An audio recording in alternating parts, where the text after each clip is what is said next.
Cricket tournament উপলক্ষে গঙ্গা জলঘাটিতে রক্তদান শিবিরের আয়োজন।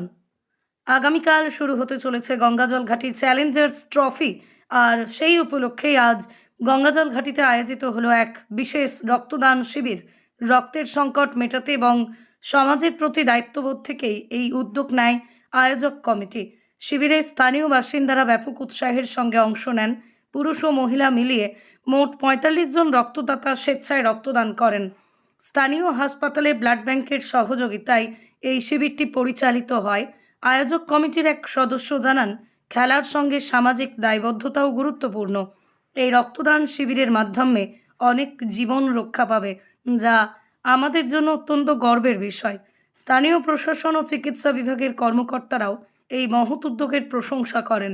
আগামী দিনে এই ধরনের সামাজিক কার্যক্রম আরও বেশি করার পরিকল্পনা রয়েছে বলেই জানিয়েছেন উদ্যোক্তারা। আজকে আমাদের গঙ্গা জলঘাটি ক্রিকেট কাপের পরিচালনায় একটা আমরা রক্তদান শিবিরের আয়োজন করেছিলাম। গঙ্গা জলঘাটি চ্যালেঞ্জার্স ট্রফি উপলক্ষে আমরা প্রতি বছরই একটা রক্তদান শিবিরের আয়োজন করে থাকি।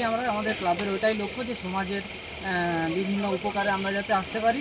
তাই এবছর আমরা এই রক্তদান শিবিরের আয়োজনটা করেছি। এখনও পর্যন্ত 40 জন করেছে, 30 জনের পুরুষ আর 10 জন মহিলা। আমাদের টার্গেট আছে আরও কিছু বাড়ানোর, আমরা চেষ্টা করছি সেটাই।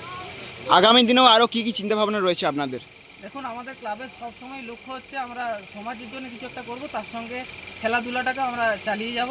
তাই আমাদের মেন উদ্দেশ্য আমরা বিভিন্ন যাতে সমাজের উপকারে আসতে পারি আর এই যুব সমাজকে যাতে আমরা মাঠমুখী করতে পারি, এটাই আমাদের মেন উদ্দেশ্য। গঙ্গাটি ক্রিকেট ক্লাবের পরিচালনায় আজকে রক্তদানের কর্মসূচি ছিল। আমাদের ক্লাবের প্রত্যেকটা সদস্যের আহ্বানে আজকে আমি উপস্থিত হয়েছি। সত্যি আনন্দিত ও গর্বিত যে রক্তদান জীবনদান।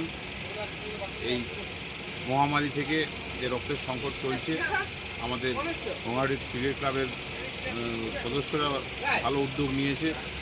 সর্বদা এরা মানুষের সাথে থাকে, মানুষের পাশে থাকে, মানুষের জন্য কাজ করে। এরা প্রত্যেকটা এলাকার যুব সম্প্রদায়কে মাঠমুখী করার যে পরিকল্পনা নিয়েছে, আমরা আগে সাধুবাদ জানাই। আমাদের পূর্ণ সহযোগিতা এদের পাশে আছে। ইতিমধ্যেই 40 জনের মতো রক্তদান হয়েছে, আরও 20-30 জনের মতো আছে। টোটাল 60-70 জনের মতো রক্তদান।